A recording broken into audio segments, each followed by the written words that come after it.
mycelium. So if you're buying products that are grown, it's usually like mycelium grows into grain and then they grind up the whole thing. That's mostly just rice powder. Whereas if you get someone who's actually harvesting the mushroom and grinding that down, you're getting a lot more like actual mushroom fiber and tissue. And there's some people who take both and grind them all together. And I have thoughts on that, and I wrote a little bit about it in the book, but I'm totally going to publish a paper. Okay, I'm going to get going. One more? I've got interested in eating a lot of mushrooms in the Rocky Mountains. Yes. Yep. And I've been high altitude boletes and hawk springs. Sure. Lots of good stuff up there. I mountain bike way up on the ridges and stuff that but I wish I could find, look for something around here that was, but I don't know that the ones out here somewhere. Well, I could pick up my book. Also get mushrooms at Redwood Coast. That's the local guide that we have. Mine is a general thing. So do you have that available tonight? Well, there's that one. I'll talk after. Hey guys, welcome. My name is Mr. Kruger, if you don't know that already. Nice mix of public and students. Okay, students, we're getting down to the end here. There is one more STEM Cafe and 2 more planetarium shows. I will tell you guys that there's probably going to be one additional program after, the day after actually, our next STEM Cafe, which is David McEwen, who's been here twice before. He's going to talk about the midterm politics. Super fascinating. I'm sure Ms. Case and other teachers have told you about it. But and if you got to get these things for your requirements, don't wait till the last one. Okay. Okay. Tonight's going to go a little longer, and so I'm going to give an option for those of you who can't stay longer than 8 o'clock. Those of you who are here for normal need to stay till at least 8. At 8 o'clock, I need to stamp your paper, okay? At 8 o'clock, if you stay till 8, you still have to do the alternative article, okay? Mr. Carpenter has posted that on our STEM Google Classroom, so there's an article already there for you. If you want to find your own article, that's fine too. If you stay till the end of the presentation, I will forego the extra article requirement for those people who stay through the whole thing. People who leave at 8 will get 1 stamp. People who stay till 8:30 will get 2 stamps, and I will explain that to your teachers, okay? Any questions? All right, so get this stuff done. Don't wait till the last things, because these things fill up. In fact, tonight, I'm sure it's going to fill up. All right, standard protocol for tonight. We're going to have a speaker, a little Q&A. He will stay here after to answer any individual questions that you might have. When he's done talking, we do have treats from culinary again.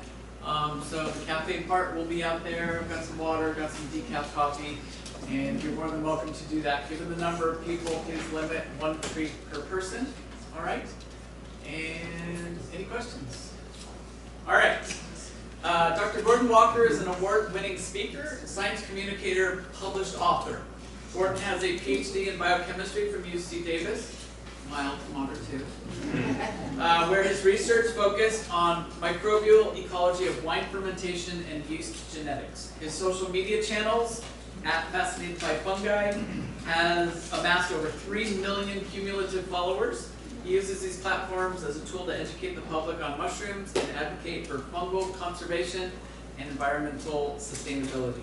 His book, which he will talk about, Passport to Kingdom Fungi, fundamentally transformed the way people learn about mushrooms and fungi, serving as the go-to resource for a whole new generation of mycophiles and people interested in foraging, wild foods, and fermentation. Spark Center welcomes you. It's yours. Cool.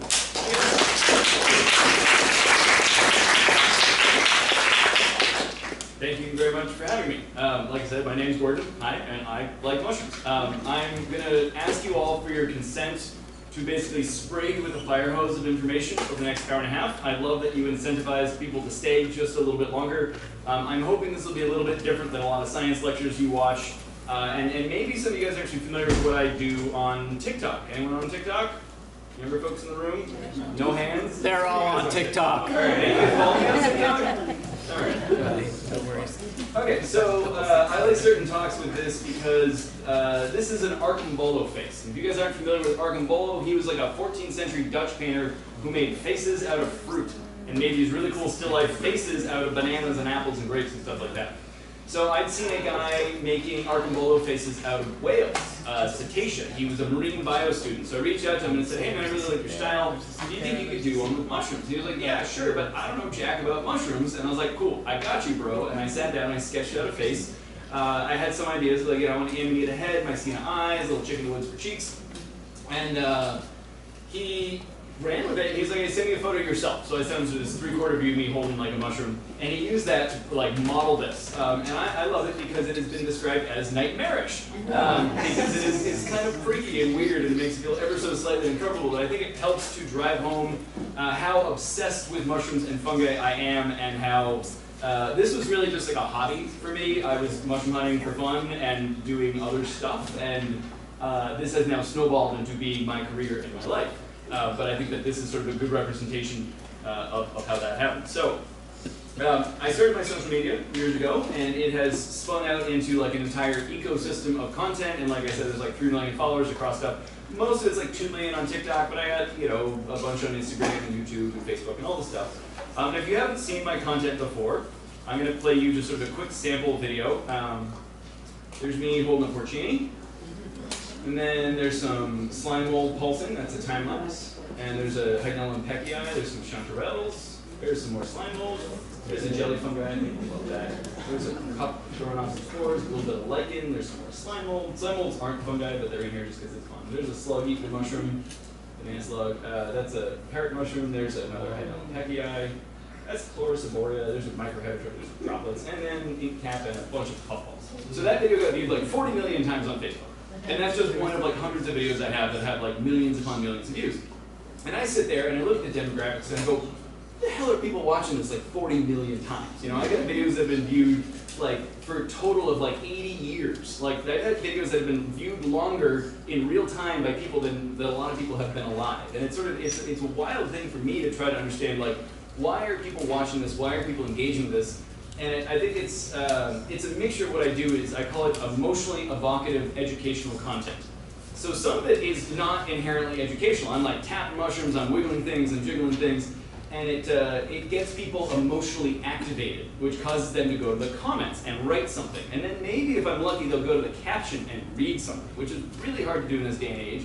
But the idea is to sort of like fool people into learning stuff because, you know, online is a lot of brain rot.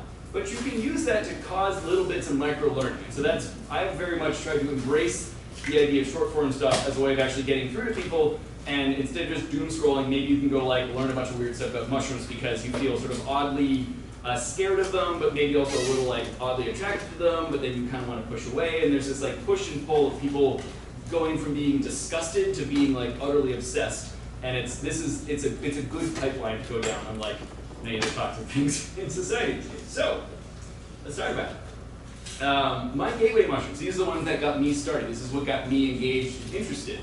I was up in, near Lake Trumbull, I was in Quebec. My grandparents had a cabin up there, and we were walking around the woods. I was like 4 years old with my mom, and I saw this slimy little green mushroom. And I was like, what the hell is that? It's green, and like I'd seen mushrooms before, but this one I remember because I was like, it's green. It's gotta be an alien. And my mom was like, no, I don't know about that. And I was sure. But we went back and asked my grandfather who knew a little bit about mushrooms. He said, that's a parrot mushroom. It's not an alien. I was disappointed. I was like, BS, it's an alien. But I've learned, you know, these are relatively common. You'll find them in redwood habitat here in California. These beautiful slimy green ones. They look like yellow stem and then green caps. They can also be a little bit more pink if it's warmer. They get greener when it's colder. So that left an impression. I found like a puffball at age 5. We ate that, and that like spurred me to like, oh my god, what an amazing thing you can find food in the woods. And puffballs, if you've ever had them, have this like soft, savory, almost like a soft tofu crossed with a marshmallow kind of texture, but it tastes like sweet, nutty, and buttery. It's amazing. Another one that caught me, and this was something caught me by the stomach, right? I like to eat mushrooms. I'm what they call a belly hunter. I was inspired to hunt and cook and eat mushrooms. I like all the nerdy stuff, but it's really the desire to find food in the woods. And this is one of the best ones. This is called chick in the woods, Litiferous sulphureus. And this is, it grows out in shelves, and it's called a polypore mushroom. So there's little pores underneath instead of gills, and it grows on dead wood like this. And my dad had heard about this, and when I was young, he found a company that was selling plug spawn. So these are little bits of dowels that have been inoculated with mycelium.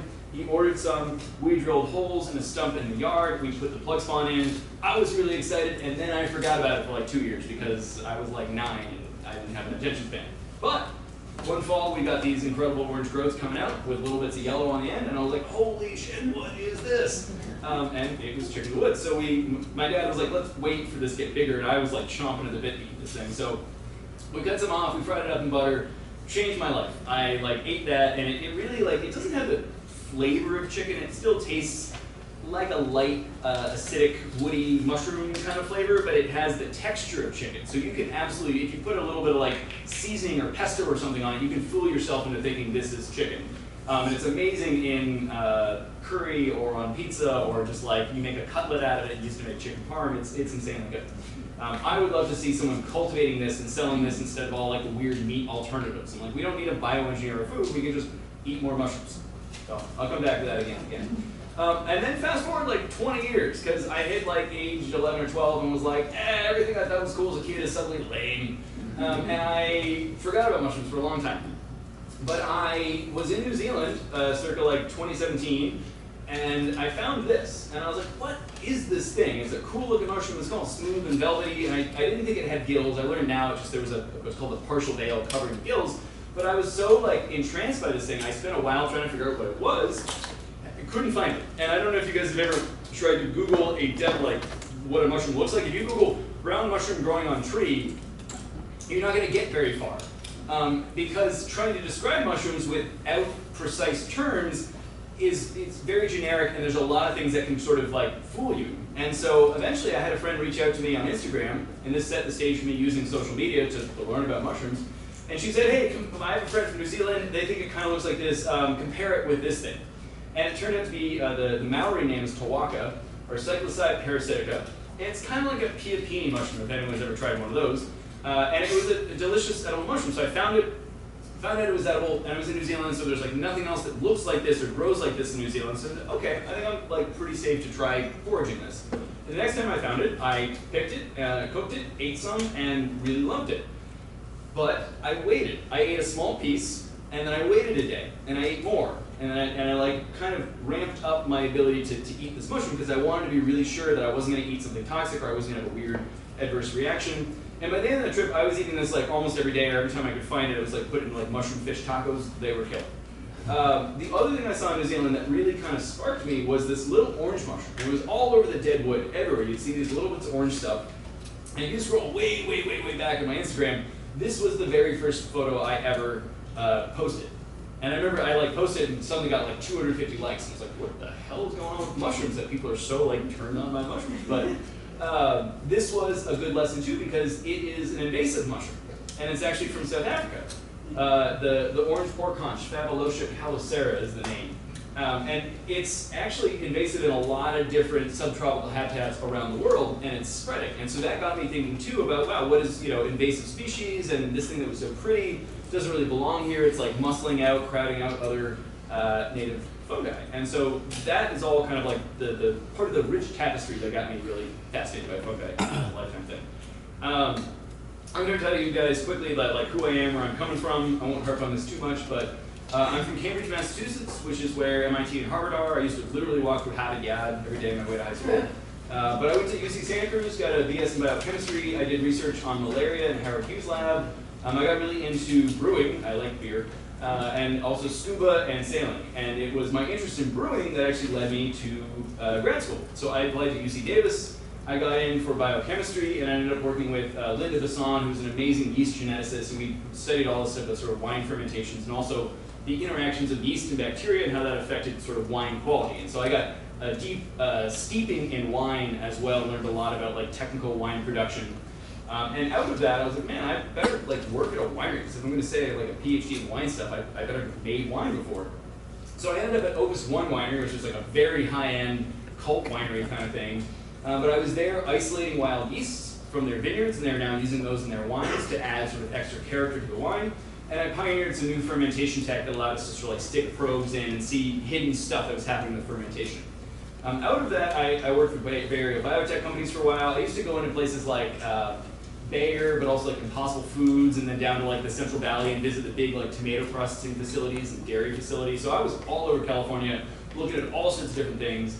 But mostly I was like going and offering people stuff that would help their what's called a bio process. So I was looking at what they were doing, looking at the end product and saying, all right, I've got a probe, or I've got a tank, or I've got a flow meter, I've got various pieces of equipment that can help you do this better.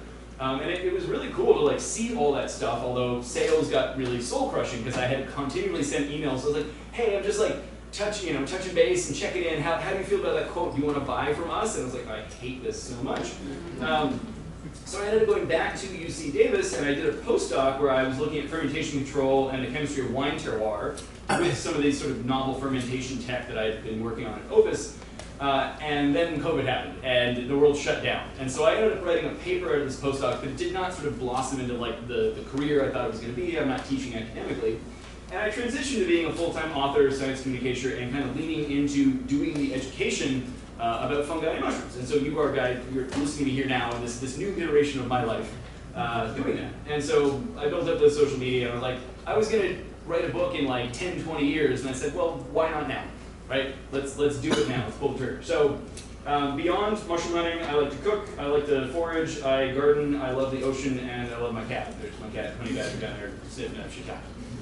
Okay.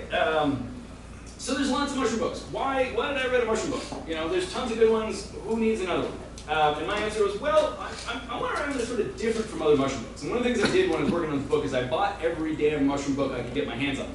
I did market research. I had like a giant box just full of mushroom books at home from all over the country, all the different ages, because I wanted to see like what worked and what didn't work. And the big thing is most mushroom books have a lot of photos of mushrooms, have these descriptions of mushrooms, and what you do if you find a mushroom you don't know what it is, you just kind of flip through the book until you find that mushroom, and then you read about it. The problem is if you get to the end of the book and you didn't find the mushroom you're looking at, you're SOL. You can't really, you're like, what the hell is this thing? I don't have like a bigger structure or understanding and try to figure out how to figure out what this is. And there's these things called dichotomous keys where you sort of like, well, it does this and then it does that. For me, I always ended up at the wrong conclusion about what something was. And so I wanted to write a book that was a little more accessible, and that the purpose of doing that was making it just absolutely chock full of illustrations and photos. Because I know a lot of people tend to be pretty visual.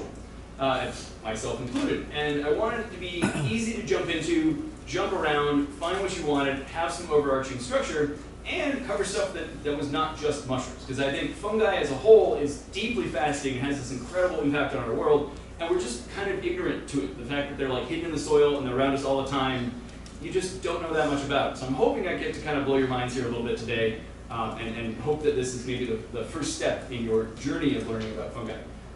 So I dove into the biology, the ecology, the biochemistry of fungi. I also teach a bunch of other notable mycologists and their perspectives, and I thought that was really important because the world of mycology has a little bit of like a hero worshipping problem where certain people get put on a pedestal and a lot of other people who do really good work are ignored. And so I'm trying to like make sure that everybody gets equal playtime, and particularly like diverse audiences are represented in the book, and I think they are. So the first half of the book is question answer. You can kind of 10 chapters of like, you know, what is a mushroom? You get an answer. You move on to the next thing. You can read it through linearly, or you can jump around, whatever you want to do. The second half is focused on identification and information on mushrooms, and every single mushroom profile also has a QR code, because a book is limited in how many photos I can give you, so I can use a QR code that takes you to this incredible community science platform called iNaturalist, which allows you to take a picture of any living thing, upload it, and get an answer like almost immediately as to what the algorithm thinks it is. It's not always right, but it is right most of the time. If you have no idea, it'll put you on the right track. It's also curated by experts who can come in and say, I don't think it's that species, I think it's this species. So it's a really good resource, and instead of being dependent on like the 3 photos of chanterelles I have in my book, you can look up thousands upon thousands of photos of chanterelles, and it really helps you like key into what you're looking at. And then I covered toxic, functional, dye mushrooms, non-mushroom fungi, all sorts of stuff. So let's get into it. Where are fungi and what do they do? Fungi are everywhere. I mean, I think a lot of people are familiar with their sort of association with trees. They're living mycorrhizally with trees, helping them live. They're decaying dead stuff saprotrophically. They're breaking wood down. They're also on the surface of the leaves as what are called epiphytes. They're living inside of plants. It's what's called endophytes, so it's inside a plant endophyte.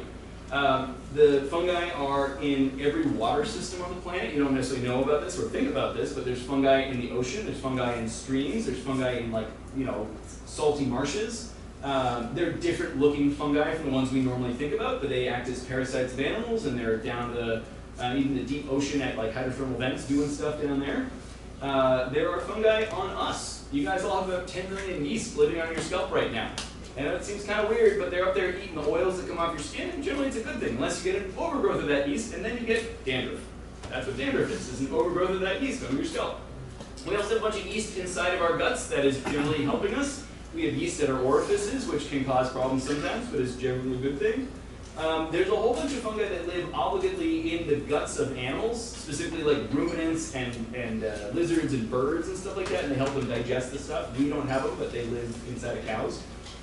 You have cordyceps, and we talked about this briefly earlier, but there's a whole section of stuff called entomopathogenic fungi. These are fungi who have keyed in and specialize on eating and attacking insects, which is a pretty wild niche to inhabit. And that's what you see is basically any niche that exists, fungi will move into or have already been there. There's even fungi on rocks as lichens. Lichens are a mycobiont providing structure with something doing photosynthesis, like an algae or a cyanobacteria called the photobiont. And then there's even fungi that live inside of rocks called endoliths that literally munch on minerals and live for thousands upon thousands of years. So they're everywhere on the planet. They're interacting with everything. They've been evolving with everything. So pretty much everything in life is touched by fungi in some ways, whether or not you know it. What they do for the nutrient cycling system is plants are primary producers, so they are making energy from the sun. And then bacteria and fungi are helping to break down all of the nutrients locked up in plants and make them bioavailable for everything else. And this is sort of what's called a keystone role. The fact that fungi are helping to return nutrients to the earth and make it bioavailable for other stuff means that wherever they are playing an incredibly important role by setting up everything else to grow after them. So they're basically setting the table for everyone else to eat. And I like to think about this, there's a concept called environmental engineers. A beaver builds a dam. They create a whole ecosystem around that dam. When elephants go out in the savannah and they eat stuff and they mash around, elephants are so big and bad that they literally change the makeup of plants and animals around them because of what they're doing. And fungi are like that on a microbial level. They're so much bigger and badder than bacteria that when they go out and do stuff, everything else shifts around them. And so fungi, like I said, are setting up all the other forms of life in what's called ecological succession. So when fungi are there, many things will come after them that lead to the broad array of biodiversity and life that we see.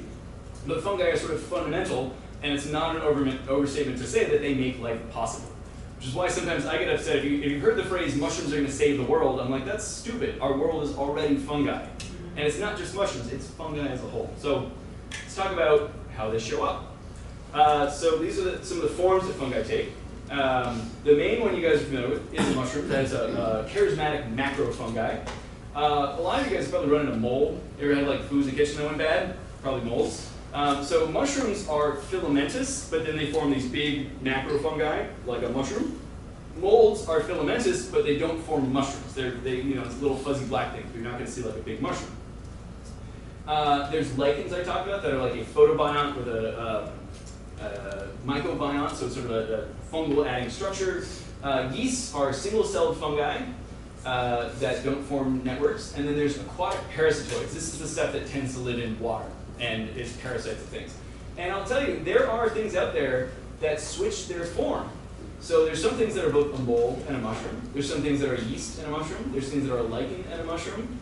Mostly these guys just stay aquatic parasitoids, but it's pretty cool to know that they can sort of shift their form and function. And fundamentally, fungi are a little more similar to animal cells than they are to plant cells. Plants use cellulose as structure and amylose, that's starch, to hang on to energy. And they use the energy of the sun. They're autotrophic. There's biology 101 for you, right? They're doing photosynthesis.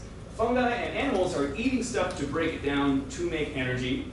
Fungi, in particular, use this compound called chitin, which is a polysaccharide that adds structure to their cell wall. Some animals, like shellfish and insects, use chitin, but we as humans don't. It's not in all animals. And we use glycogen to store our energy. So when you are hungry and you need to mobilize sugar, you're mobilizing glycogen from your liver to keep yourself going. So fungi and animals are more similar to each other than they are to plants. However, there's still been like 1 billion years worth of evolution between fungi and animals. And so that's the thing. You hear this quoted a lot as if they were the same. And there's still been a whole lot of evolution to make fungi and animals quite different from each other. The main difference there is that fungi tend to live in their food, and they excrete enzymes to digest the food around them. So they're sitting in their food, they digest it, and then they absorb it. That's called osmotrophic. And again, that's why they have such a profound impact wherever they are, because they're chemically transforming the environment around them. Whereas animals like to come in and eat stuff, so they engulf it, and that's called phagocytosis, because they're engulfing and then digesting internally. So that's sort of the fundamental difference, is fungi digest externally, animals digest internally. And there's a lot of things kind of in between, but that's a good definition going. In terms of what a mushroom is made of, here's a mushroom. Here's the mycelium. A lot of you guys have heard of mycelium before. It's sort of these like hair-like threads that's down in the soil. Lots of those threads come together, felt together to make a mushroom. But if we zoom down to an individual piece of mycelium, this is a hyphae, or a fungal cell, individual unit. And if we zoom down to the membrane, there's this little like phospholipid bilayer that all living things have some sort of bilayer that keeps the inside and the outside different. But then fungi also have this cell wall, and this is what the chitin is in. And so there's sort of a big scaffolding of like proteins and polysaccharides on the outside of fungi that gives them a tremendous amount of strength. And this is part of how there's fungi that can grow into rocks, because they can literally like infiltrate rock and grow because they have this very adaptable, strong cell wall that gives them a lot of power to get into stuff. Okay, fungal taxonomy is real complicated. I'm going to keep it simple. I'm going to go with the ABCZ scheme. This is kind of a classic way of looking at fungal taxonomy, and it's gotten way more complicated because there's like upwards of like 20 different phyla now, but these 4 are still the basics and all you really need to know. Chytridiomycota is those aquatic parasitoids. This is usually what's in water. They can also be parasites of stuff like amphibians. Zygomycetes fungi, these tend to be molds that are like growing in soil and associated with plants or grown on your bread. But neither of these form mushrooms. Dicaria is the subkingdom that has Ascomycota and Basidiomycota, and both of these form mushrooms, so we care about these. Ascomycota has their spores in a little kind of sac called an ascus, and that's what their spores look like. And Basidiomycota have their spores on a little club-like structure called the basidia. And so in my book, I just call them ascos and basidios, zygos and chytrids, just for sort of shorthand, because trying to remember all these Latin names can get really confusing. So shoot, Kirk. Are zygos what is in cheese? No, it's penicillium is the most common one used in cheese, and that's an Ascomycota. Okay. So if you guys have ever eaten brie or camembert, that's that white layer on the outside is a mold layer. Same kind of fungi in like blue cheese. It's just the ones that they use for camembert don't have that blue color, and the ones you have in blue cheese, it's like a stinkier thing to go with the blue thing. But those are penicillium molds, which are in Ascomycota. There might be a few. Some of the zygomycetes stuff is how they make tempeh, and a product called omcon down in Indonesia. Anyway, Ascomycota tends to be the weird stuff, so we're talking like cordyceps, truffles, morels, a lot of lichens are ascos, yeast, most yeasts are ascos. But then the Basidiomycota is the more recognizable things like a chanterelle, a jelly mushroom, a stinkhorn. Most of the mushrooms you've seen as mushrooms are probably basidios. But I really like this tree of life here because it starts out here with some of the swimmy things like the chytrids, and you show the evolution up on like the basidio side and the asco side. And it's just, there's such an incredible diversity of different kinds of fungi. It's truly mind-blowing. And a really important point here is that all mushrooms are fungi, but not all fungi are mushrooms. And this is what I'm trying to like open your minds a little bit to like all of these things that are not mushrooms, because they are important too. There's even this whole sort of like, these are like not true fungi because they eat stuff, but they're sort of things that look like fungi and sometimes act like fungi, and they're called opistonauts. I didn't talk about those much in the book because they're confusing. They're sort of like an amoeba, protista kind of thing, but because they don't have chitin in the membrane and they eat their food, they're different. So let's talk about the ways that fungi do eat. So most of you guys are probably familiar with the idea of symbiosis, things living together. Great example of that is lichen, right? I talked about like the two organisms, and there'll be like the fungi providing structure, something else doing photosynthesis. within that partnership, there's usually a whole bunch of other organisms living inside of that lichen itself, making it almost kind of like a forest unto itself, and there's a lot of organisms that make up the whole organism. Mycorrhizal fungi are ones that partner with plants to increase, they grow in the roots, they increase the surface area of the roots, they help the plant suck up water and nutrients. It's a pretty like feel-good relationship, but it can go sour sometimes. And I mentioned those animal digestive fungi that live in like the guts of ruminants and stuff. So these are generally good, but all of this is considered symbiosis, whether it's good or bad or neutral. Pathotrophs are parasitic fungi, and there's sort of two different flavors of them. You have a biotroph, the host lives. So rusts and smuts are really impactful, like plant pathogens. Anyone here ever heard of huitlacoche? It's called corn smut, but huitlacoche is like a traditional food from Mexico. That's a kind of smut, so it's a thing that infects corn kernels and causes them to swell up, get all like gray and black. I call it the corn truffle sometimes. It's pretty good in enchilada, nice and soup. But these generally don't kill their host, they just kind of impact their fitness and make it, farmers don't like them because they reduce the yield of your harvest, and they can sometimes add mycotoxins and other stuff like that. I didn't get to talk about these much in the book, but I put them in my presentation because this cracks me up. These are called beetle hangers. These are basically like fungal genital warts for beetles. Whenever beetles get nasty, they can transfer these little fungi that grow on the outside of their mandibles and stuff to each other through contact. And there's people who spend their whole lives studying this. So if anyone here is like inspired to go learn about fungal STDs for beetles, now's the time. They're Labulinales? I don't know how to say that word. It's wild. And then there's also fungi that kill their hosts, the necrotroph. So an example of that would be like entomopathogens like the cordyceps, and cordyceps are renowned for like infecting an ant, growing mycelium through the body of the ant, and then forcing it to like march up this branch, latching it to the branch, and then growing a mushroom out of its head to like rain spores down below, which is like really cool sci-fi, and actually that happens, but it's just not going to happen in humans. So Last of Us is great sci-fi, but just a work of fiction, so you don't have to worry. I think a lot of people are somehow upset by that because they really have a zombie apocalypse fetish thing going on. So. There's also a bunch of fungi that absolutely just kill trees.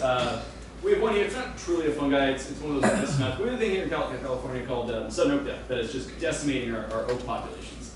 And that's sad. Sudden oak death, yeah. So those are things that end up killing the trees themselves. And then we have decayers, or saprotrophs. So we have a couple of different flavors of them. These guys are not killing stuff, and they're not necessarily working in conjunction. They are rotting stuff. That's their role.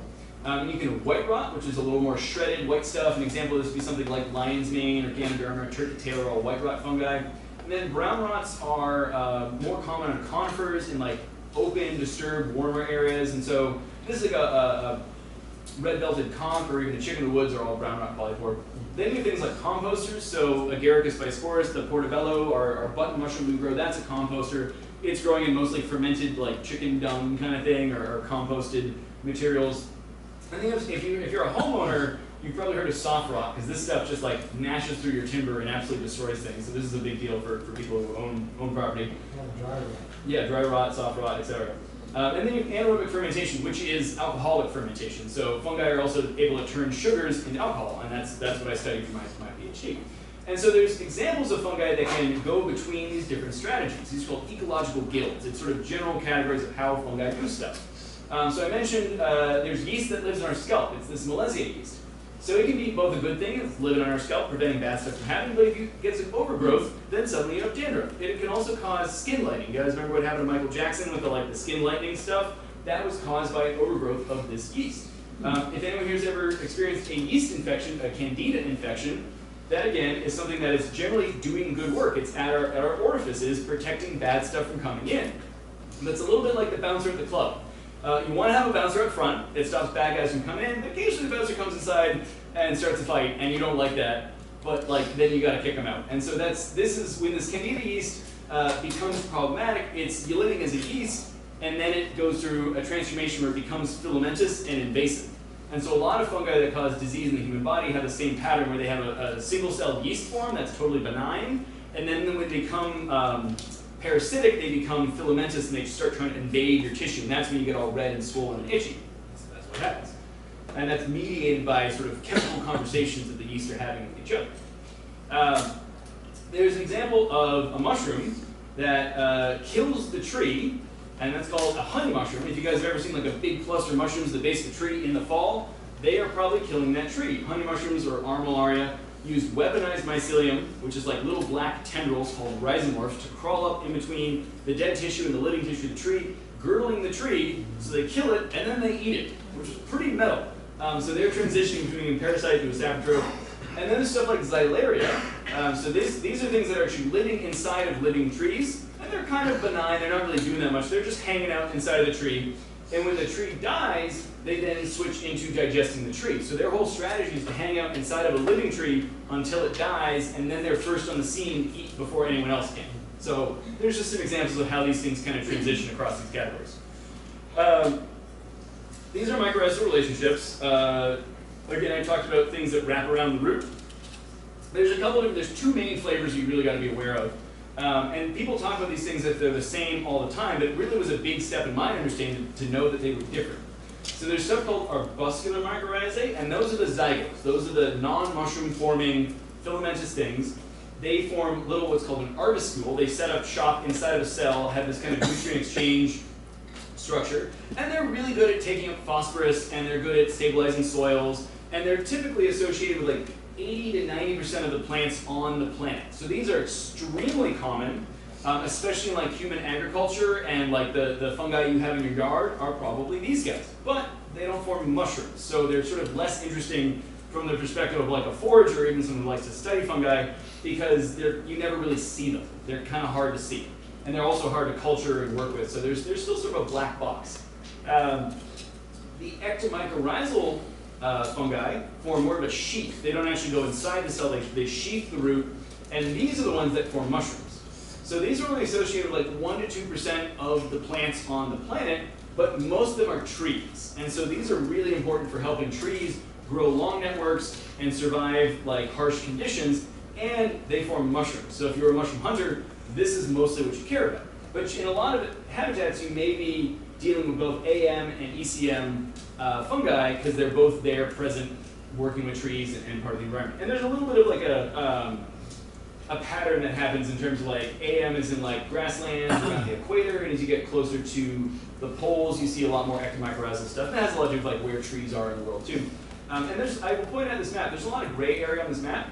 Doesn't mean there's not fungi there, it just means it hasn't been sampled. And so there's tremendous amounts of the world where we haven't observed the fungi that are there or the diversity that's there.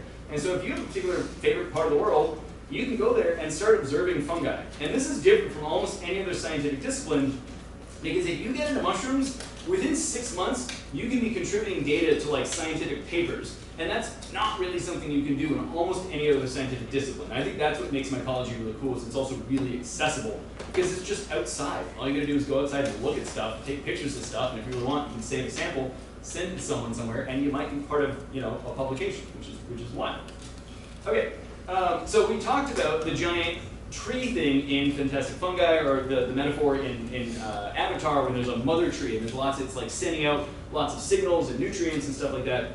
There's some great work out of a lab up in Canada, and this concept of what's called the mother tree. The idea that there's like one big tree that is generously donating its carbon and its nutrients and stuff to smaller trees, younger trees.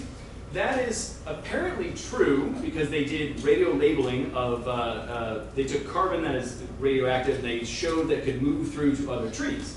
And the hypothesis was that, well, this big tree is feeding these other smaller trees. That's true in a forest where all of the trees are clones of each other. In a Doug fir forest where every individual is not actually an individual, it's just a clone of the mother tree. So it makes sense that across one organism, it's sharing stuff.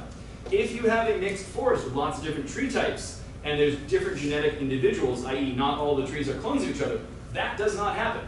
At least we don't have the evidence or data to say that happens. And this is one of the big issues with that idea that everything is like somehow connected underground, is we aren't able to say that. And there's some good papers here that kind of break it down and speak to the fact that it's just really hard to do science on this like almost invisible hair-like stuff in the soil. It's really difficult for us to actually say what is happening. And this led me to putting a different sort of model for what mycelium and mycorrhizal relationships look like into my book, because I could have really easily just done like 2 trees shaking hands underground and moved on. But I wanted to actually talk about the science and actually go into what the sort of modern theories are around this. So I talked to Toby Kears, who is an amazing mycelium researcher. If anyone has read Entangled Life by Merlin Sheldrake is her postdoc student. So he's doing research with her as they try to map mycorrhizal networks. And they have a project called Spun Underground, which is doing amazing work on promoting mycology around the world. But I talked to Toby about this, and so this is sort of her thought process that went into me making this model. And it's the mycelium economic marketplace. And I'm going to just do a quick example as to help you guys think about the way this manifests, because this is a complicated figure and kind of sciencey. This is also most of the end of the science, so you can relax a little bit after this. I'm still working a few other things, but I'm going to get into mushrooms after this. So imagine two pine trees. One is in a valley, and one is up on the ridge. The one in the valley has all of the water and nutrients it needs, but it's surrounded by other trees. So that pine tree needs to recruit fungi that will help it grow very quickly. And it wants fungi that are going to just help it shoot up and outgrow other trees. The pine tree that's up on the ridge does not have competition around it, but it's really poor soil. So it needs fungi that are going to help it dig really deep, hang on to the water and the nutrients that are up there. But it's not worried about trying to grow quickly.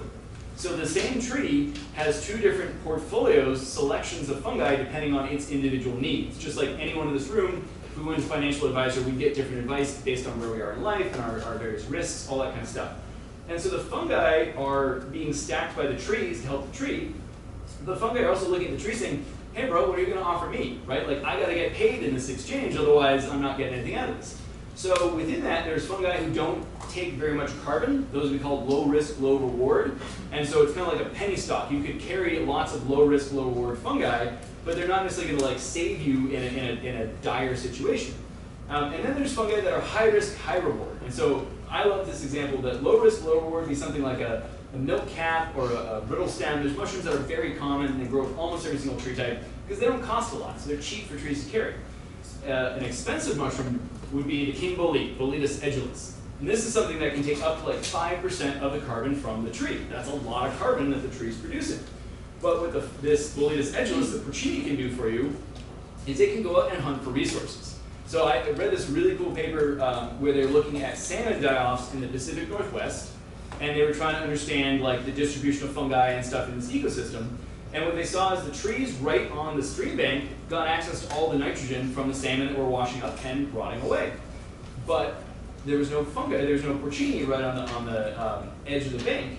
And what they saw was there was actually trees a couple hundred feet back from the stream bank that were associating with porcini, the king bolete, and then that was growing mycelium like a couple hundred feet to the stream bank to access the nitrogen from the salmon die-offs.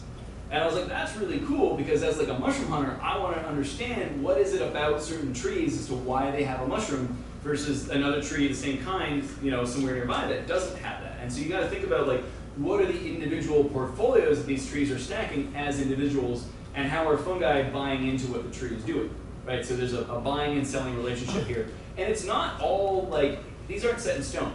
If you take a tree and you fertilize the crap out of it, the tree might go, well, I got all the nitrogen I need. I'm going to kick out these freeloaders. I don't need them anymore. And that's a problem that happens in agriculture. When they go ahead and they fertilize stuff, the plants kick out their fungi, and then later on when stress comes, the fungi aren't there to help the plants deal with stress. So this is one of the big issues with agriculture is we over-fertilize, and then we have to keep fertilizing because the plants have lost their sort of natural partners that would help them survive in stressful situations. Good reason to study mycelium and understand it, not just in the forest, but also in agriculture. Okay, we're going to talk about mushrooms. I love foraging because it connects us to the seasons. So in the spring, I go up to like foothills and up towards Shasta, I go up to the mountains, and I hunt morel mushrooms. These are really delicious. They're kind of spongy, super meaty, utterly delicious. You don't want to eat them raw, because if you eat them raw, they are toxic, but if you cook them well, they're totally safe. In the summer, I fly out to the East Coast and see my parents in Massachusetts. So here's some black trumpets, here's some flame chanterelles, here's some honey mushrooms, all sorts of cool stuff. There's a lot more diversity on the East Coast than there is on the West Coast because there's more types of trees, so there's more types of fungi. But on the West Coast, we get really big, sexy porcini. We get large edible mushrooms because we have that wet-dry difference here in California. So if we're lucky and we get early rains here in California. We did get them this year, so like you get a rain in September or sometime in October. About 2.5, 3 weeks after that first big rain event, you're going to start seeing porcini popping up all over the place. And usually they're starting under pine, and then sometimes they'll transition to tan oak and other tree types. But the porcini are a really like desirable edible mushroom that a lot of people like, and they're fun to hunt because they're sort of these big things. They don't have gills. They look really cool. Porcino means little piggy in Italian, so they look like a little piggy. And then in the winter, we get access to what I call the winter trio. So this is black trumpets right there. There's yellow feet, and there's hedgehog mushrooms. Hedgehog mushrooms have little tiny teeth, and they're kind of pink. They're related to chanterelles, but they're really, really tasty. They're sweet, nutty, delicious. And these three are really good for beginners to start foraging for because there's basically no toxic lookalikes for these. So if you have heard about the death cat and are afraid of foraging, don't go hunt amanitas, just stick to like black trumpets and hedgehogs, because you really can't make a mistake. But that's back east, not around here. No, this is here in California. Yeah, this is actually from Saltpole. So yeah, this is back east.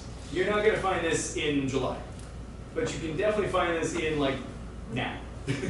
Same black trumpets, East Coast, West Coast? On the West Coast, it's Craterellus phalix, and then out here we have Craterellus californicopioides. So two different species. The East Coast ones are a little bit thinner and a little more cheesy. Ours are a little bit earthier and more earthy, or dark. So.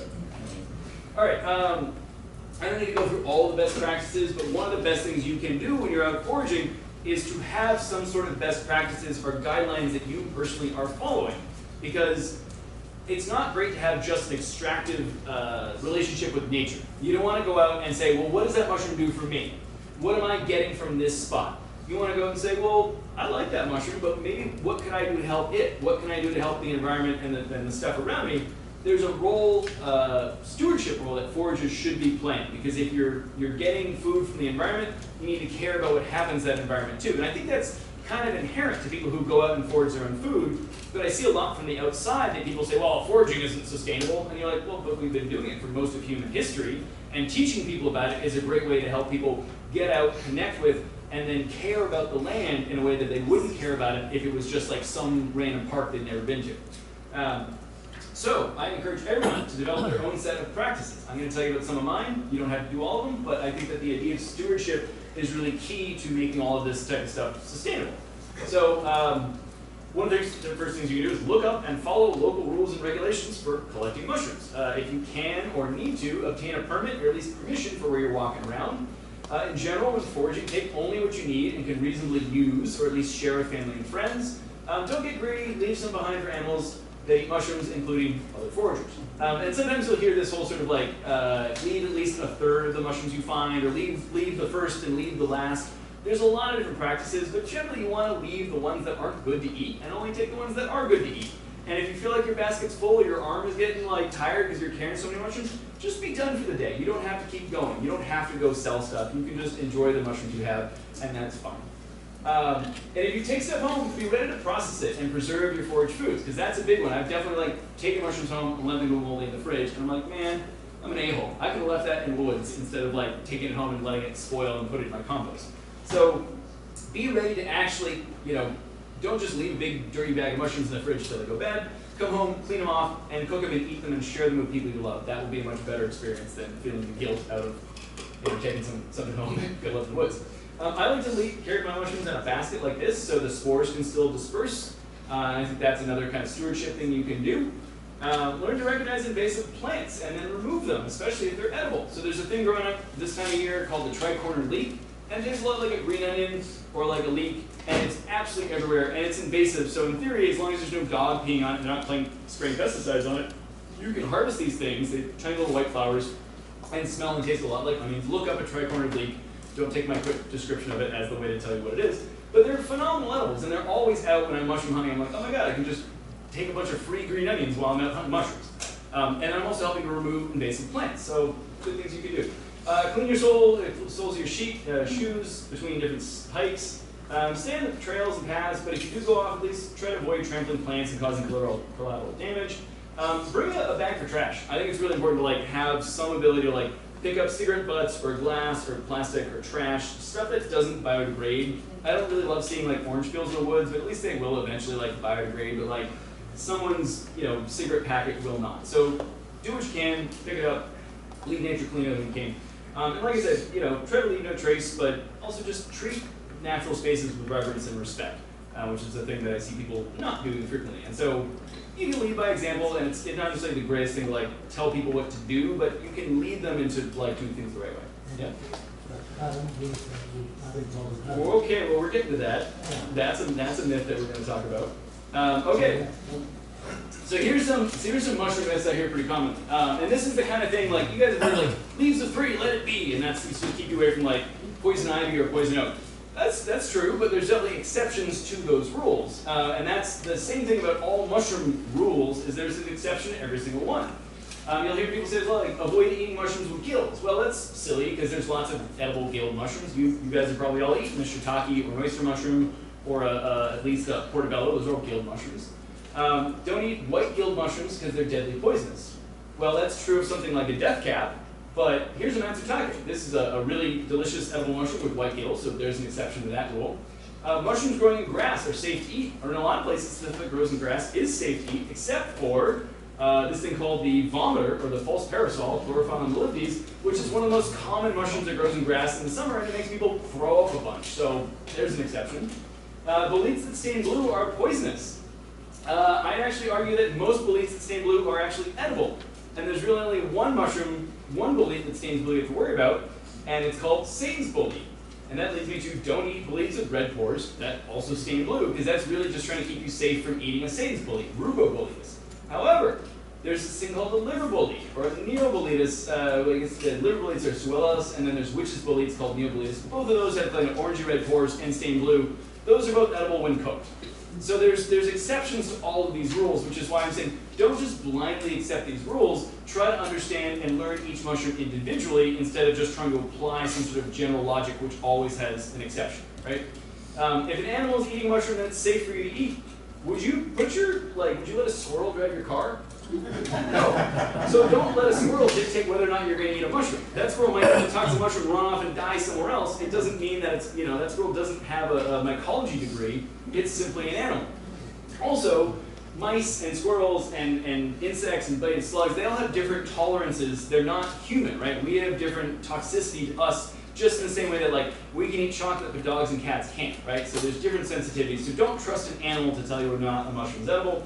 If it's small and brown, throw it down. That is generally good advice. There's not a lot of small edible brown mushrooms. However, if you do that, you will miss out on candy caps, which are a phenomenal edible mushroom that smells like maple syrup when they're dried out. I love them. I'll talk about those a little bit later when we get to it. And then there's a thing that says like all polypores that grow in wood are safe to eat. There's this thing called Haplopilus, which doesn't grow here, but this is a toxic polypore that grows on wood. So again, I'm just showing you lots of exceptions to these rules. One of the most common arguments I get into people with on the internet, and I have literally gotten like an endless number of death threats over this particular issue, because I make videos where I take a mushroom, I tap it, and then I pluck it, and people like the noises it makes. I don't have a strong feeling about whether I'm picking it or I'm using a knife to cut it off. I do both, but I do it in a video because people like the noise. However, I receive almost daily death threats over doing this form of harvesting, which I think is really interesting because, like you said, lots of people have heard, oh, it's better to cut a mushroom. Well, is it? That's my question.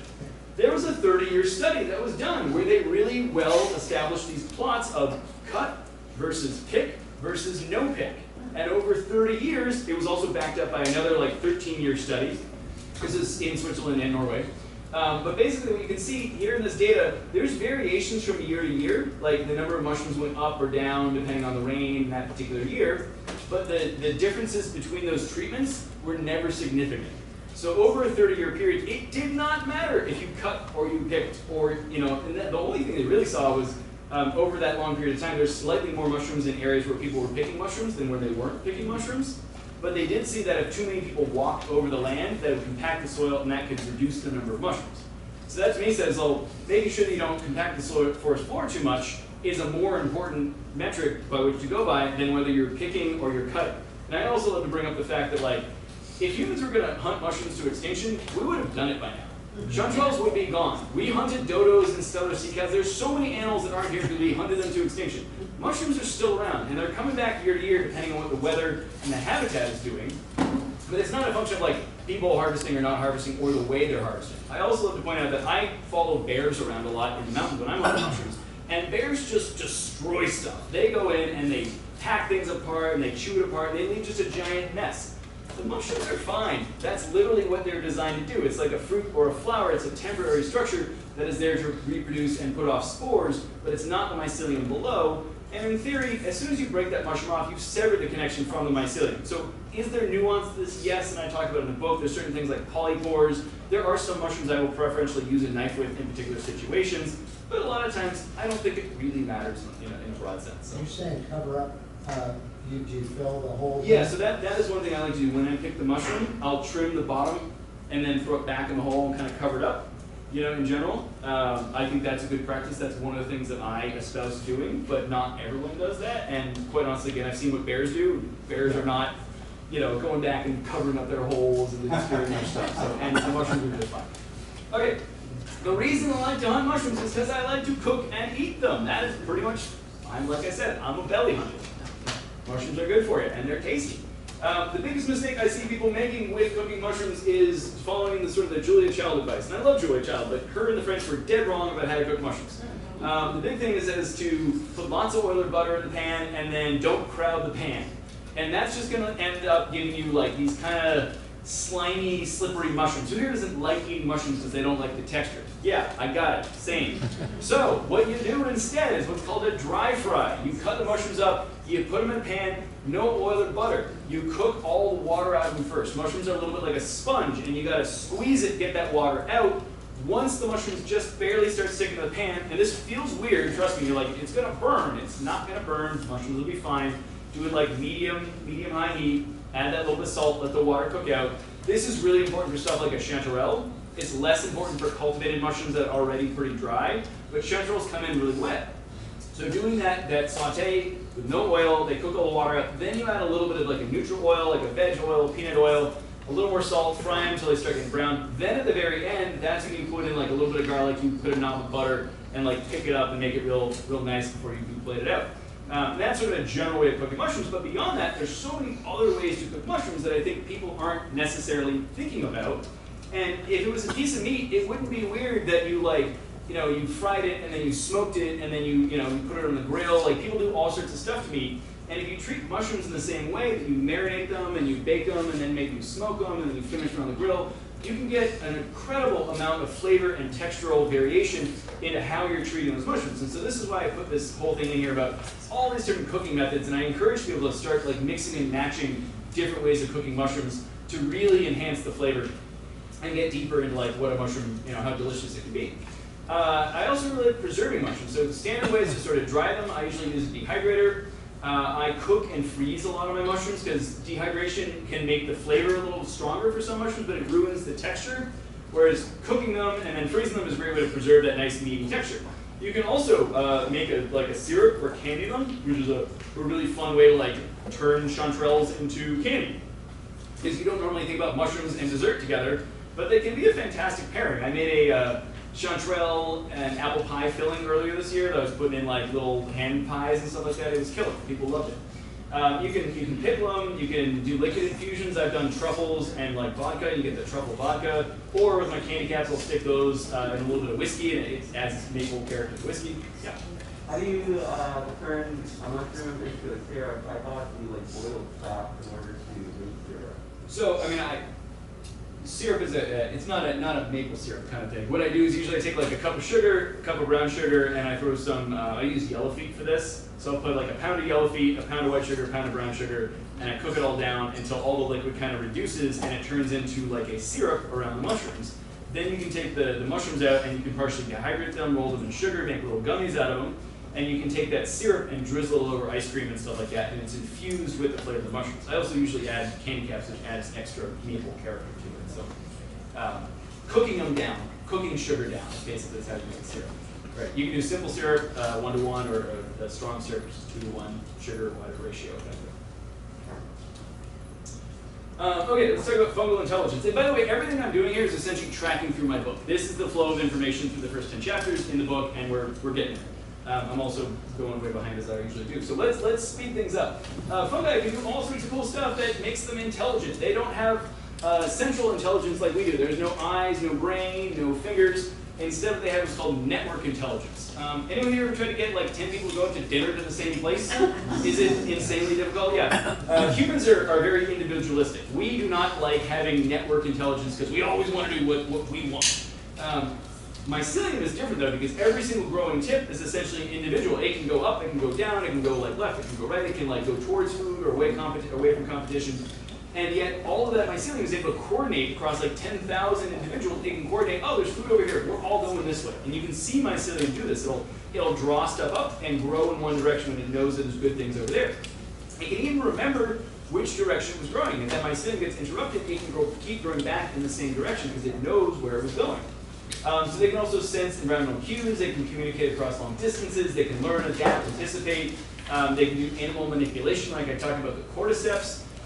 There's a thing called extended phenotype, which is the idea that like the role of this organism goes beyond its like physical space in the world. So like a cordyceps, one I love to bring up is if anyone here has ever enjoyed an alcoholic beverage in their life, that is the extended phenotype of yeast. Fermentation, the yeast are why you did something dumb instead of the alcohol.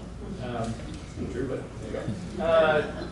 Fungi can sense touch and recognize self versus non-self. They can engage in mycelial competition or warfare, and they can sense light and all this kind of stuff. So there's an amazing variety of behaviors that fungi exhibit as intelligence. It's just different from our forms of intelligence. So they don't have a brain, they don't have a consciousness, but they're very smart.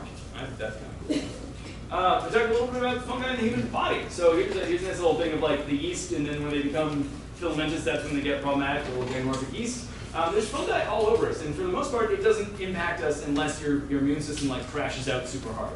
If you go through chemotherapy or get AIDS or something like that. But there's fungi all up in our bodies.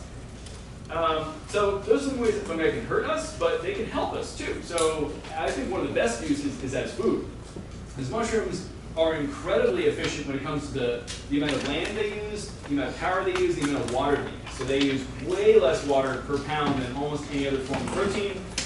Mushrooms in general have pretty good nutritional profiles. They are all relatively similar to each other because I get a lot of people asking like, what's the best mushroom I can eat? Well, just eat lots of different kinds of mushrooms. You're going to have a diversity of stuff in your diet. It'll make you happy. The big nutrient that mushrooms have that people don't think about is fiber. And none of us eat enough fiber, and mushrooms absolutely can help you get more fiber. Pretty much every time you eat meat, you should be eating mushrooms too, because they will provide the fiber that you lacks. And I told you I wasn't going to talk about medicinal mushrooms. What I will talk about is drugs and therapies that we have gotten from fungi. So penicillium is the mold that's on the outside of brie and camembert, like I talked about. That's where we got penicillin, the antibiotic. There's a person out there who tells everybody that his mother was cured of cancer by taking turkey tails. This is the chemotherapeutic drug that she was taking, and it's derived from a fungal endophyte that lives inside the Pacific yew tree. So I think that's pretty cool, because it was actually a fungal-derived medicine that saved her life. I'm sure that turkey tails helped, but it was this thing was the thing that beat her cancer. Anyone here who takes statins or has heard of, knows someone who takes statins, these were originally isolated from a mold called Aspergillus, which is the same stuff that makes miso, koji, and sake, and soy sauce. You can also get a lot of your statins naturally from eating lots of like oyster mushrooms and shiitake. So you don't necessarily have to take as many statins. You can take less of the drug by eating more mushrooms. And then if you know anyone who has an organ transplant, this is a molecule called cyclosporin, which is an immune suppressant. So people who with organ transplants take this compound to make sure they don't reject their kidney. This was isolated from a cordyceps-like mushroom called Tollypocladium, which infects truffles that live in the ground and then grows a weird cordyceps-like mushroom out of it. And it uses this compound to repress the immune system of the truffle inside it. So I think that's, again, just really cool. Okay, so the ways that fungi can help us, but how can we help fungi? Right? We got to turn this around always, and it's not just extractive. We got to recognize what can we do for them. A lot of the threats to mushrooms and fungi in general are not at the level of the individual. Like I said, it's not your local forager who's like over harvesting mushrooms, and that's why there's less mushrooms. It's because of climate change. It's because of wildfires. It's because of pollution and land usage and development and all sorts of degradation stuff. So how can, as an individual, I can't really stop these big problems. And I think for a lot of young people, that's a scary thing too, because you're growing up in a world that people have absolutely ruined for you, and yet you're supposed to live a life in it. And I saw this when I was a kid. We already knew it was going to shit, but things continue to get worse and worse. So this can get really depressing. But the thing you can do is look up. Is not necessarily that everything's going to be your fault, but recognize that we need larger entities to tackle these bigger problems. Because it's not the level of our individuals saying, no, no, no, you took too many chanterelles. No, it's we have to like look towards governments and corporations, the entities that are actually causing these large-scale problems, and you need large-scale organizations to tackle them. So there is a organization called the Fungi Foundation, founded by Juliana Furci, who's an amazing Chilean mycologist. And she is pushing something she calls the 3F initiative. So this is, you've heard of flora, fauna, and funga.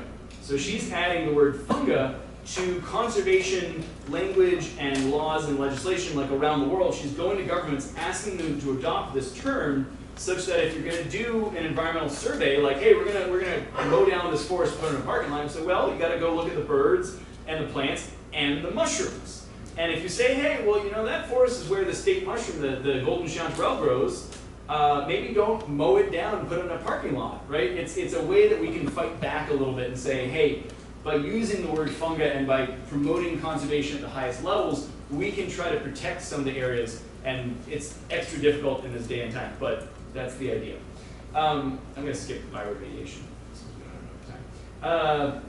There's this thing called the mushroom circular economy, and basically, like, everything we do from making food to medicine to materials to, you guys know that there's a bunch of fungal enzymes in your, like, Tide, in your detergent. The reason that detergent is so good at getting stains at us is because they use fungal enzymes. So we've been using fungi for like 50 plus years in detergent, and what we need to start doing is using fungi in all the processes we do, from agriculture to energy to medicine to food, to really make things more sustainable. Because humans are great at pumping out lots of production, but we pump out lots and lots of waste. Fungi are really good at reducing waste and increasing the output and the sustainability of pretty much everything we do. And that's this idea of the mushroom circular economy. And if you want to enact that at home, get into mushroom cultivation, because you can take junk in your yard and turn it into food. And this is like a little labby, but you can also just buy stuff basically at this stage, and then go ahead and inoculate any version of your favorite thing. I have a bunch of like logs that are plugged up shiitake that grow. I've done versions of triculture, totem, like various things. I grow mushrooms in my yard, and it's great. I have free food in the yard. I also put mushrooms in my garden beds, and I get more water retention in the soil with my tomatoes, and when I water my tomatoes, I also get mushrooms that I can eat. It's pretty great. Okay, let's look at mushrooms. And a lot of mushroom things start out with this as a blueprint for all mushrooms. This is an amanita, Amanita scarica. However, it has a little skirt, it has a volvet, and it has warts on top. These are things that are not on every mushroom, so it's kind of weird that this is a blueprint for all mushrooms if there's 3 things on here that aren't universally on all mushrooms. So I also wanted to include a polypore and what's called a gastroid, like a puffball with spores on the inside, as well as some asco mushrooms. So almost asco's mushrooms fall into like either little cups or what are called little flasks. So there's a xylaria, and if you did a cross-section of xylaria, there's a lot of little dots on it, and these are the flask things. Cups are like, a morel is a bunch of cups all sort of glued together. So these are, you know, where the spores disperse from, and basidios, it's like from the pore layer inside or from the gills. Okay, this is as close as I got to doing a dichotomous key, but basically I have like a quick guide to all the different mushroom types. So these are like 16 different morphological archetypes that all mushrooms should fit into one of these types. And then you can kind of use this little flowchart here to figure out like which category of mushroom should be landing. When it comes to edibility, it is not edible and toxic. It's not like a yes-no. There's no binary to the edibility of mushrooms. It's very much a spectrum of desirability. A lot of books use the word choice, which is really confusing because people are like, what does choice mean? I have no idea. So I went with what I call the 5-star system. Would you rather stay at a 5-star motel or a 1-star motel? I think most people have a pretty quick reaction to that. They say, oh, I'll stay at 5-star. So usually what I recommend when people go forward, you can stick to like the 5 to 3-star mushrooms. Occasionally there'll be things you want to eat as a 2-star. But a lot of times when someone holds a mushroom up to me and says, can I eat this? I'm like, first, ask me what this is, not can I eat this, because you're assuming edibility. And then I say, well, you know, that's a 1-star. Like, you can mess around and find out. And then there's certain things, like a turkey tail. I don't consider turkey tails edible. You can chew on them for days, you're not going anywhere. But if you dry it out and you powder it, and then you consume it as a tea, or you make it into a tincture, or you put it in a little capsule, that's good. There's also toxic mushrooms that can be detoxified through special preparation. So what I'm trying to do with this whole scheme is add a little bit of extra nuance to the idea of, is it edible? Yes, no, right? You can at least give someone, well, that's a 1 star. So you can find out if you want. What I put in the book was cultivated mushrooms. Edible polypores, edible boletes. Edible polypores and edible boletes is where the people who want to start foraging should start, because these are probably the easiest to identify. Beyond that, there's easy edibles, and these are things that like don't have lookalikes and generally taste pretty good. Lobster mushroom is a good example. Then you move into intermediates where there are some lookalikes, and then you have advanced edibles where the lookalikes might be toxic. So this is why I graded things differently, but I'm trying to teach people as many different kinds of mushrooms as I can. There's also, with toxicity, there's a spectrum of threat. These things are deadly toxic. These things are not. So you can't equate them as both being toxic, right? They're deadly toxic. So this is the death cap. This is the mushroom that killed like 4 or 5 people in California and made like 40 people sick in California this year. It's actually not that many more people than a normal year. If you look at the stats for the last like 10 years, it's almost always like 3 or 4 deaths of people dying from death caps. This has not been that many more people than a normal year. There have been a lot of death caps, but it's pretty much on par with everything that's happened over the last 10, 15 years. You have these things, which are called false morels or gyromitra. They contain a toxin which is volatile. So in theory, you can like cook the toxin off, but it's also like a central nervous system toxin, and I don't recommend it because people do die from eating these. This one is one you cannot cook the toxin out of it. So there's no amount of processing you can do. It's always toxic. And the same goes for these little gallurines. So these both have amatoxins, which are like circular proteins that are heat stable, so you can't get rid of them.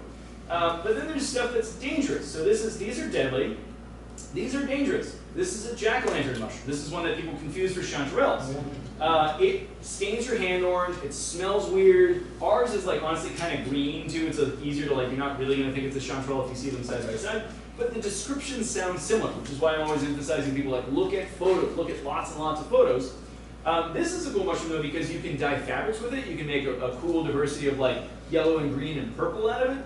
It also glows in the dark, which is really wild because you can go play 7 Minutes in Heaven with this mushroom, go sit in a closet with it in the dark for like 10 minutes, put a towel under the door, and you will see this thing glow green. It's wild, with your open eyes. These are sulfur tufts. They're really bitter. They make you throw up. It's not great. This thing's called a Paxillus or roll rim. People used to eat this in Europe until a couple of mycologists like keeled over dead because apparently this causes like a weird autoimmune blood disorder or something like that. So like, don't eat that. And then these things are like, they're toxic. They can make you have a real bad night in the toilet, but they're not going to kill you. So this is Amanita muscaria, kind of the iconic like Mario mushroom. You guys have probably all seen one of these somewhere in your life. And these are toxic when raw. But if you put them in water and bring them to a boil a couple of times and get rid of all the red color, you can eat them like any other mushroom. Totally safe. That is not the same for the death cap. So these are very different from each other, but the red one is pretty easy to identify, and you can detoxify it to make it safe to eat. You can also dry it out and then make a tea out of it, which has sort of entheogenic properties. It's a similar effect like alcohol because it's a GABA agonist. Earth balls and yellow stanners are also like toxic, but there's places where people do eat these, or some, I had a guy in a talk the other day like, I ate a bunch of those and I was fine. I was like, well, sir, you have a very strong stomach because this usually makes people throw up a bunch, but to each their own. Some of the ones on the end that are similar with the yellow. Yeah, but this will have white gills, and this will have like pink to brown gills and have dark spores too. So it's important to look at all the morphological characteristics of the mushroom. And I tried to summarize all the mushroom toxins, and I wanted a nice, cute little figure, but it's like, that was real complicated, so I put a lot of extra stuff in the book about that. But the whole point of the book is that it introduces you to more than just edible mushrooms and just toxic mushrooms. So I talk about the medicinal stuff, I talk about entheogenic, which is a very polite way of saying psychedelic. I talk about urban gastroid mushrooms, things that are growing like in the wood chip beds around here. Mushrooms you can dye fabrics with. This is really cool if you want to get out in nature and like get involved in doing art. Colorful mushrooms, and ironically, like most colorful mushrooms are not toxic. You'd assume the more colorful a mushroom it is, the more toxic it is, and that's just not true. And then I talk about non-mushroom fungi. So there's a close-up picture of rusks, and there's another one of a fly getting consumed by one of those entomopathogenic fungi. Here's some cool fungal phenomenon. This is my favorite. This is like my lock screen, my phone. It's called guttation. So this is a mushroom called the bleeding tooth, and it is essentially mushroom sweat. The mushroom is growing so quickly that it's metabolizing, and And mushrooms are like us in that they're breaking stuff down, so they're making water and CO2 as a byproduct. So they're breathing and they're sweating. And these droplets are essentially like that metabolic goo seeping out of the mushroom, filled with like tannins and polyphenols from the mushroom that makes it like really blood red. Do you think this is toxic? No, it's not. It's bitter, but it's not toxic. And you can dye fabrics a slight blue color with this. When these grow out, they don't look quite as cool. They're sort of just like flat things. These associate with pine. I see these up in Mendocino, but this is like one of my favorite mushrooms ever to take a photo of because it's just so cool. And trust me, it's watery. Like if you touch it, it just like goes away like water. But it's really neat to look at. This is fluorescence. So you can take a mushroom and shine a UV light on it, and you shine light on it, it excites electrons in the mushroom, and then when the electrons come down in energy state, they put out light at a different wavelength. So you add light and you get light of a different wavelength out, and you see that as fluorescence. So this is an Antiloma or Leptonia mushroom that glows really blue, and it's just super impressive. Then you have bioluminescence, and these are the jack-o'-lantern mushrooms I talked about. They glow green on their own. They are using the same chemistry that like jellyfish use to glow by using luciferin, luciferase. It's an enzymatic reaction. And these things are low-level glowing green all the time. You just have to be in a dark enough thing and let your eyes adjust to be able to see it, or use like a long exposure camera. Fairy circles. Anyone ever seen one of these? Big circle of mushrooms somewhere? They tell you this is not a portal to the Fey realm or another dimension. It's just a big circle of mycelium in the grass, and the mushrooms are growing out on the edge. And if you go back year after year, in theory, the circle should get bigger and bigger. Pretty cool. Mushrooms do a thing called gravitropism, where they will almost always grow so that the spores orient down. They'll fall down. So if it's growing like this, and then the tree falls over, all the new growth will be like this. And that's exactly what you see here. There's a mushroom that grew, and then all the new growth is like parallel. Question?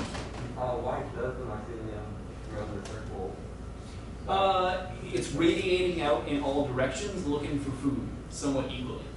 So, and I honestly, that's a good metaphor for life, right? If you guys are young, you're still trying to figure out what you like, grow out in all directions, try all things, and then when you find something that's really nourishing, put more energy and attention and focus and energy into that. But otherwise, keep yourself open to the possibilities. I just told you that mushrooms always grow so their spores orient down. Well, sometimes you get stuff like a chanterelle or a mushroom where there'll be gills growing out of the top of the mushroom. It's called rose combing. And that's really confusing. It's like, wait, I thought you were supposed to point down. In really extreme examples of rose combing, they'll just grow a whole other mushroom out of a mushroom. So you'll see like double-decker mushrooms, even triple-decker mushrooms out there. And that's because mushrooms are pluripotent. So any cell of a mushroom can regrow like a new mushroom if it wants to. Is that a leaf? This is a porcini. I think this is actually from Colorado. So this is the Boletus rubriceps, which you used to. And then these are rhizomorphs. I mentioned honey mushrooms that use the weaponized mycelium. That's what it looks like. It's like dark, evil tendrils. It's not that soft, fluffy white stuff. It's meaty, and it kills trees. And it can, it's filled with melanin, and it can resist sunlight and all this sort of stuff. Anyone ever heard of chaga before? So this is chaga. It's not a mushroom. It's a sterile conch. And sclerotia, it's called a sclerotia, or sclerotium singular. And these are things where fungi are storing a lot of oils and carbohydrates and energy. They're putting energy into this, and they're stacking it with melanin, which protects it from the UV light. And this is basically banking energy for the mushroom to form later. So sclerotia are, just another thing that fungi do as a way of sort of adapting to and hanging out their environment on the dough loaf before they explode into forming a mushroom. Okay, why do mushrooms smell? Generally, it's to attract animals. And the reason that truffles exist is because mushrooms grew on the surface and then they got dried out. So they decided to go live underground because they're less likely to get dried out if you live underground. Problem is, if you live underground, how do you disperse your spores? You can't just let the wind and stuff do it. So you gotta smell. You gotta evolve a stank. And what we know best is truffles, and those are Ascomycota things. They're basically a morel that has gone underground. But I will tell you, every single major mushroom family has a truffle form. And this is really wild, because there's thousands more kinds of truffles out there than you had any idea ever existed, and they all smell. And they don't all smell good. Some of them smell real bad. I dug up the white. The white ones? in Yeah. my yard. Okay. I mean, there are California white truffles and stuff like that. There's one that grows at Oaks. It's pretty common. Yeah. Again, a lot of them are not culinarily valuable. They're not going to smell good enough that you want to eat them, but there are a ton of truffle-like fungi that grow underground. Generally, it's always thought that pigs do the foraging, and that's just not true. Like, pigs aren't subtle about the way they eat things. They rip up the ground, and if you're trying to pull a truffle out of a pig's mouth, it doesn't get your fingers in. So there's a lot of old truffle hunters who are like missing parts of a finger. They don't use pigs anymore. They use dogs. Dogs are way easier to hang out with and train. And truffle dogs, honestly, they only work like an hour at a time because their noses get like tired of smelling for them all the time. So what they do at truffle orchards, they have dogs go out and the dog will point at a truffle and they'll put a flag down. And later a human will come along and dig it up. But the dogs are out there just flagging where everything is, but the humans come along later. In nature, it's often insects and like rodents and birds and stuff that are digging up truffles and eating them. Which is also, if you're out in the woods and you see an animal dig hole, that's a good time to like stick your finger down there, look around, and see if there happens to be a truffle around. That's sometimes the best way to find them is an animal's already dug one up. Okay, so beyond truffles, there's a lot of other mushrooms that smell nice. The candy cap I mentioned earlier, this smells like maple. So the chemistry of this is cool because when it's fresh, it smells a little bit like fenugreek, which is like an Indian spice, and as it dries out, it gets a much stronger maple characteristic, and that's because it's a quabolactone that gets oxidized to a lactone. Chemistry's not for it, but it smells like maple because it contains this compound called sodalon, which is a lactone. And lactones are these things that you get from toasting wood. And so if you've ever toasted a barrel and then aged something in the barrel, you get compounds like vanillin, and that's the flavor of vanilla, which is a warm, round flavor. So sodalon, similar to vanilla, has this warm, round maple flavor. And I just think it's really cool that the actual molecule that's in maple syrup, that's in sherry, that's in fenugreek, is the same thing that's in this mushroom. And that's just, and it's, in terms of where we live, candy caps are a very specific thing to like Northern California and like specifically like Sonoma and Mendocino. If you get outside of that, there's not as many candy caps, nor do they smell as good.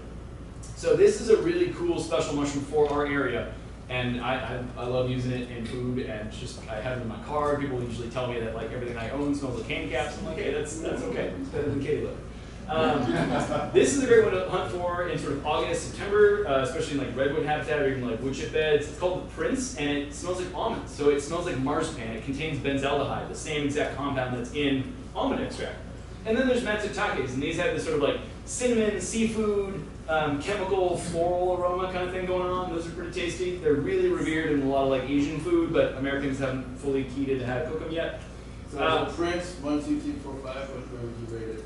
Almond agarics are like a solid 4. Some of them maybe even a 5. Yeah.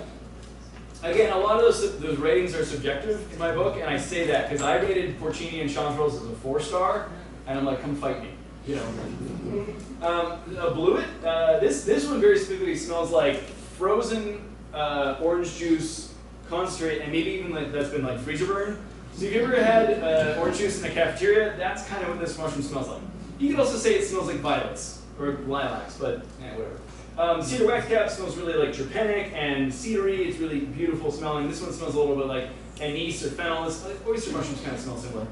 And there's some really gross smelling mushrooms too. So the sulfur here smells like petrol and mothballs and rubber. Just nasty. This was one of the worst smelling mushrooms I've ever gone to. But it was those kind of things you smell it a little bit and you go, oh, it's gross. And then you like, no. You like keep coming back to it like a gross fart. This thing stinks. This it's called the stinky squid. This is an East Coast mushroom. Every time I find this, I think I found a dead body. And then I'm like freaked out that it's actually just this tiny little red thing and there's like slugs and bugs and all sorts of crawling all around the place. And then this is the yellow stainer. So this is one of the lookalikes for like a button mushroom or a portobello, except it stains kind of yellow and it smells like phenol. So anyone born before 91 will remember the smell of Band-Aids as the smell of phenol. After 91, they stopped putting phenol in Band-Aids, so for the younger folks, it would be library paste, disinfectant in a doctor's office, or even like a really smoky, peaty scotch kind of thing, so the smell of phenol. But generally, if you're cooking up some mushrooms and they turn yellow and smell real bad, don't eat those. That's bad news. So I come from a wine background, and at Davis, we had all these really cool sensory wheels. And the idea here is I'm trying to give you more terms to describe and talk about the smell of mushrooms, because all you can really do is, well, it smells like a mushroom. That doesn't get you very far. So here are some general terms with some more, like I talk about sweet. Well, is it maple sweet? Is it vanilla sweet? Is it nutty? Is it caramelized? Like, how specific can I get with the language I'm using? And I give you guys a couple examples of different molecules when I get them. So there's sodalon, the thing that's in candy caps. Now, we're on to not fungi, but still fascinating, and trust me, we're almost done, so hang in there. This is called snow plant. This grows up in the mountains, and these are like plants that do not do photosynthesis. So they don't have any green parts, there's no leaves, and how the hell do they live? Because they don't do what plants' main function is, which is to grow from the sun.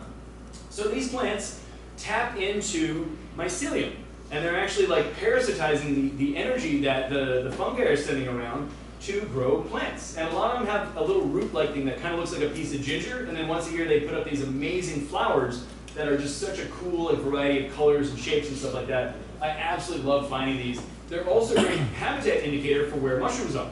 So if you're hunting matsutake mushrooms, this one in particular, the sugar stick, associates with matsutake.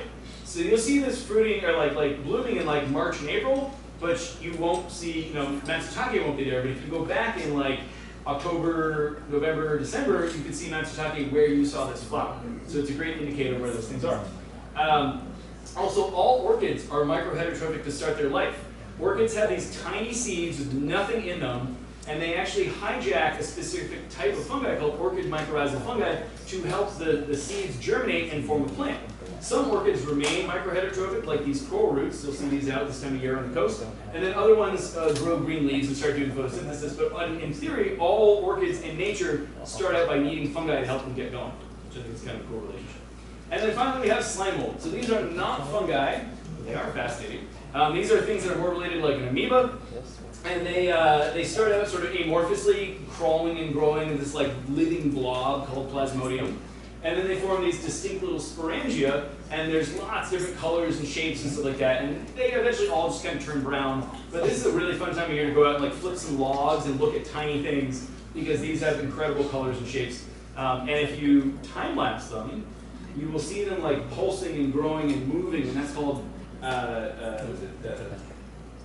cytoplasmic streaming, as they're basically every like 30 or 60, 90 seconds, they're like reversing the flow of stuff inside the cell, and that's what leads to that like pulsing action, which is pretty weird.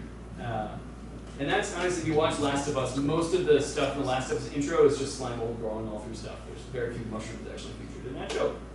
So, yeah, that's my talk. Thank you for listening. If you want to follow me, check out any of my social medias.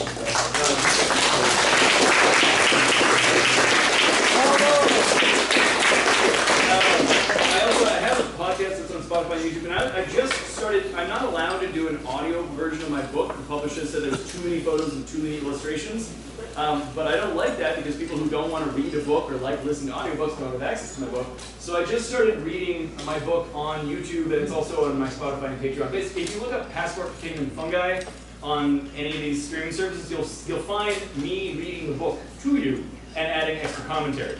And if you want, you can check out merch on my website. If you want to buy some mushroom cultivation stuff or kits, I like North Spore, and you use my code. And if you happen to want to get a book, I have a couple copies of my field guide and a couple copies of Passport here, if anyone would like them. The field guide's 22 and Passport's 27, but thank you all so much for being here.